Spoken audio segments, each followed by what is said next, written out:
और अब एक नजर सुबह पंजाब की सीधा सीधा खबरों पर।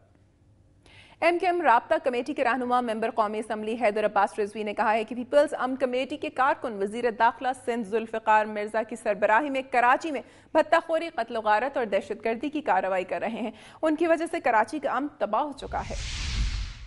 चीजा वतनी में प्रेस कॉन्फ्रेंस में हैदर अब्बास रिजवी ने कहा कि MQM पाकिस्तान की वाहिद सियासी जमात है जो करप्शन से पाक है। MQM ने हमेशा पाकिस्तान के गरीब और मुतवस्सित तबका की तर्जुमानी की है और हमेशा अपने आप को एहतसाब के लिए अवाम की अदालत में पेश किया। उनका कहना था कि MQM हमेशा गरीब अवाम का साथ देती रहेगी। रजाना के करीब ऑयल टैंकर गन्ने के ट्रॉलर को क्रॉस करते हुए उलट गया। ड्राइवर जख्मी हो गया जबकि 40,000 लीटर तेल बह गया। रजाना के करीब एक ऑयल टैंकर गन्ने के ट्रॉलर को क्रॉस करते हुए उलट गया। टैंकर का ड्राइवर जख्मी हो गया जबकि 40,000 लीटर तेल सड़क पर बह गया। ऑयल टैंकर पार्को अड्डा महमूद कोट से माची गेट शेखुपुरा जा रहा था। जब रजाना के नवाही अड्डा फ्लोर के करीब पहुंचा तो इसके आगे गन्ने का ट्रॉलर जा रहा था। ऑयल टैंकर के ड्राइवर ने क्रॉस करने की कोशिश की तो टैंकर उलट गया। टैंकर का ड्राइवर मोहम्मद मूसा जख्मी हो गया जबकि टैंकर से 40,000 लीटर पेट्रोल बह गया। करीबी खेत तेल से भर गया। रेस्क्यू 1122 की टीम मौके पर पहुंच गई। पुलिस ने इलाके को घेरे में ले लिया। ट्रॉलर के ड्राइवर अहमद अली को गिरफ्तार कर लिया गया है। चनाब नगर में पुलिस मुकाबले के दौरान कत्ल, डकैती और इग़वा बराए तावान की 100 से जायद वारदातों में 8 लाख सर की कीमत वाला इश्तिहारी मुर्तजा उर्फ मीरती लाली और उसका साथी शाहिद उर्फ शीदी हलाक हो गया। पुलिस को इतला मिली थी कि मुर्तजा उर्फ मीरती लाली और उसका साथी शाहिद उर्फ शीदी चनाब नगर की नवाही आबादी अरे की सोलके में एक डेरे पर मौजूद हैं, जिस पर पुलिस पार्टी ने छापा मारा तो मुलजिमों ने पुलिस पार्टी पर फायरिंग शुरू कर दी। दोनों अतराफ से 8 घंटे फायरिंग जारी रही। इस दौरान मुर्तजा उर्फ मीरती लाली और उसका साथी शाहिद उर्फ शीदी मारे गए। इस कारकर्दगी पर पुलिस पार्टी के लिए नकद इनाम और असनाद का ऐलान किया गया है। और अब आपको लिए चलेंगे गुजरांवाला। गुजरांवाला पुलिस ने 4 साल से वकील नवासे की कैद में बूढ़ी खातून को बाजियाब करा लिया। उसकी बेटी अड़ोस पड़ोस से खाना लेकर चोरी छुपे बूढ़ी खातून को खिलाती रही।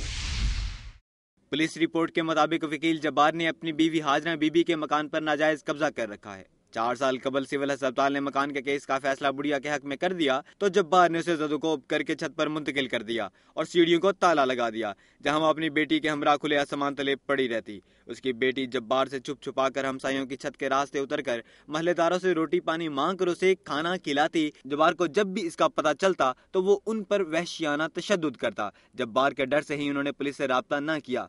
अब बुढ़िया की दरखास्त किसी तरह पुलिस तक पहुंच गई। पुलिस ने कार्रवाई करते हुए मकान के अकब में सीढ़ी लगाकर बुढ़िया को बाजियाब करा लिया है। जब्बार ने किया 12 साल हो गए। पहला तो किराए ते तुरिया फिरदा सी, हुण 4 साल ओदी मां मेरे कोल सीगी ते वो 4 साल हो गए इनू साडे घर च आए नू ते इने 4 साल हो गए इनू जिंदरा लाए नू। अगे खुला ही सी साडा पौड़ी दा बूहा। गुजरांवाला में मुकदमे की नाक़िस तफ्तीश पर SHO थाना सब्जी मंडी और तफ्तीशी ऑफिसर के खिलाफ मुकदमा दर्ज मुअत्तल करके गिरफ्तार कर लिया गया। इलाका मजिस्ट्रेट ने 3 रोजा रिमांड पर पुलिस के हवाले कर दिया।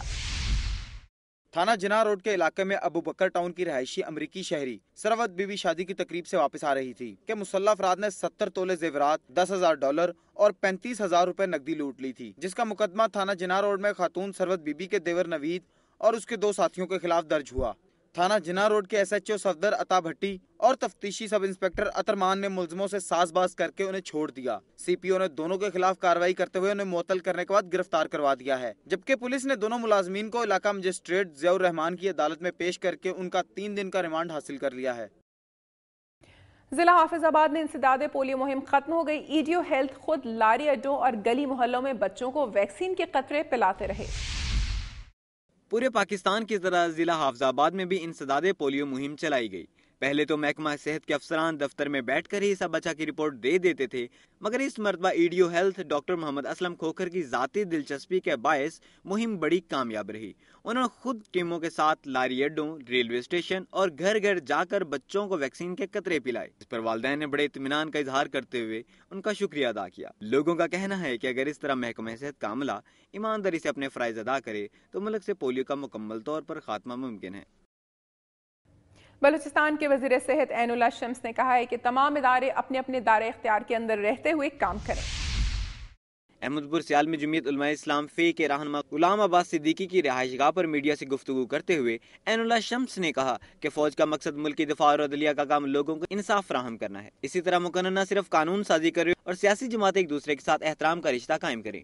उन्होंने कहा अपनी जिम्मेदारियों का इदराक करके ही वतन अजीज को मुस्तहकम किया जा सकता है। उन्होंने दावा किया कि कौम परस्त मुल्क तोड़ना या बलूचिस्तान को अलहदा नहीं करना चाहते। इस मौके पर रुकने मरकजी मजलिस शूरा जमीयत उलमा इस्लाम फे चौधरी शबाज अहमद भी मौजूद थे।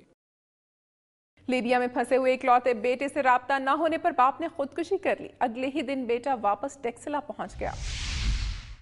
टेक्सला के मोहल्ला अनायत शाही के रिहायशी मोहम्मद खुर्शीद का इकलौता बेटा मोहम्मद इद्रीस 2.25 साल से रोजगार के सिलसिले में लीबिया गया हुआ था। वहां के हालात खराब होने पर उसने बेटे से राब्ते की कोशिश की, लेकिन राब्ता ना हो सका, जिससे दिल बर्दाश्ता होकर मोहम्मद खुर्शीद ने गोली मारकर खुदकुशी कर ली। बाप की खुदकुशी करने के अगले ही रोज 5 बहनों का इकलौता भाई इद्रीस पाकिस्तान पहुंच गया। वो तो वापस आ गया है, लेकिन उसका वालिद अब वापस नहीं आ सकता था। मोहम्मद इद्रीस ने बताया कि वो त्राबलस में मुकीम था, जहां हालात इंतहाई खराब हो गए थे। वहां 1 हफ्ते तक सिर्फ पानी पर ही गुजारा करते रहे। और नजर अब बारी है जन्नत नज़ीर वादी कश्मीर की। नजर डालते हैं इलाके की अहम रिपोर्ट्स पर। आजाद कश्मीर के इलाके बाग में करोड़ों रुपए की लागत से तैयार होने वाला सॉलिड वेस्ट प्लांट गाय भैंसों के तबेले में तब्दील हो गया है। तफसीलात जानते हैं इस रिपोर्ट में।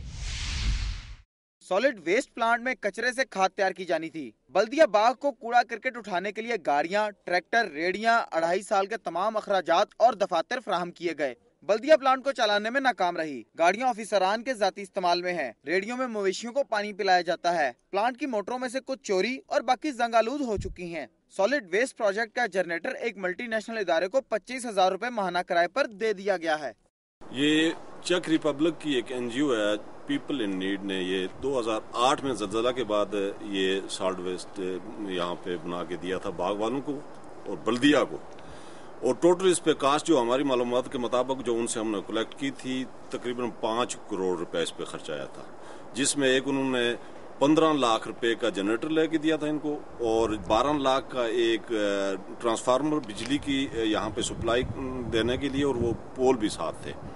प्रोग्राम आपने मुलाहिजा किया। तालीमी इदारों की सूरत हाल आपके सामने है।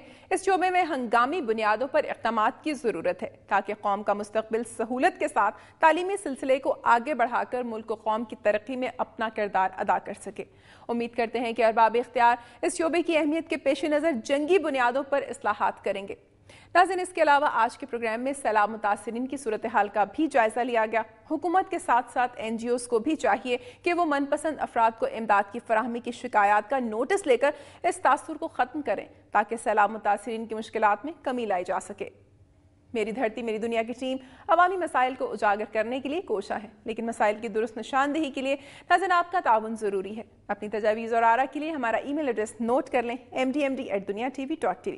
प्रोग्राम का वक्त खत्म हो रहा है, फिर हाजिर होंगे अवामी मसाइल का जायजा लेती खबरों और तारीख में झांकते रिपोर्ट्स के साथ। अमीना खान और मेरी धरती मेरी दुनिया की टीम को इजाज़त दीजिए। अपना ख्याल रखिएगा। अल्लाह हाफिज़।